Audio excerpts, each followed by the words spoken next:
So what is wrong with NEET UG 2024 results, आइए simple words में समझते हैं। तो जिस दिन इंडिया में लोकसभा इलेक्शन का रिजल्ट अनाउंस हो रहा था, उसी दिन इंडिया में नीट यूजी 2024 का रिजल्ट अनाउंस होता है, जिसमें आपकी कुछ अजीब चीजें देखी जाती हैं। जिससे सबसे पहली चीज आती है कि 67 student goat the AIR1, means 67 students ने इस बार 2024 में 720 आउट ऑफ 720 मार्क्स क्या किए, गेन किए, जो कि अपने आप में मतलब एक बहुत बड़ी मतलब की क्वेश्चनेबल चीज आती है। कैसे? क्योंकि अगर आप 2022 का रिजल्ट देखो तो वहां पर only 4 student goat the 720 out of 720, और अगर आप 23 का रिजल्ट देखो तो सिर्फ 2 बच्चों के आपके क्या आए हैं, AIR1 आई है। तो अचानक से इतना बड़ा जंप कैसे आया? साथ साथ सबसे बड़ा क्वेश्चन ये आता है कि यहां पर जिस तरह जो 67 स्टूडेंट्स हैं उसमें से जो 6 स्टूडेंट है जिनकी AIR1 आई है वो एक ही सेंटर से बैठकर एग्जाम दे रहे थे। तो यहां पर सबसे बड़ी क्वेश्चन वाली चीज ये आती है। सेकंड बात की बात करते हैं कि यहां पर आपकी जो मार्क्स हैं वो बहुत टेक्निकली इंपॉसिबल मार्क्स बच्चे को मिले हैं। जैसे 2 बच्चों का एग्जांपल लेते हैं, एक बच्चे को मिले हैं 719 मार्क्स और दूसरे बच्चे को मिले हैं 718 मार्क्स, जो कि टेक्निकली पॉसिबल नहीं है। कैसे? मैं आपको समझाता हूं।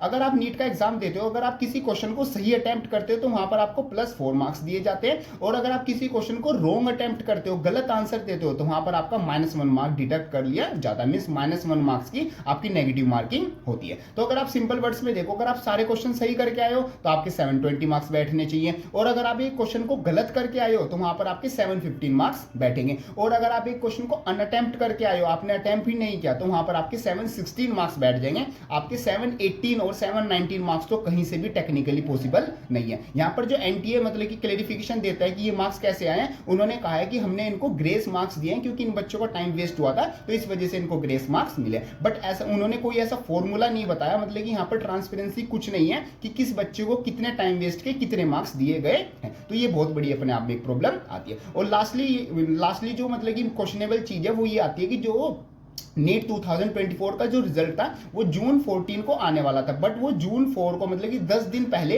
ही क्यों अनाउंस कर दिया गया? तो यहां पर सबसे बड़े क्वेश्चन ये चीजें आती है। बाकी इस पर मैं जो लॉन्ग फॉर्मेट वीडियो है जहां पर हम बात करेंगे सारी प्रॉब्लम्स की, साथ साथ क्या क्या सोल्यूशन हो सकते हैं और हम क्या कर सकते हैं, वो भी मैं चैनल पर जल्दी लाने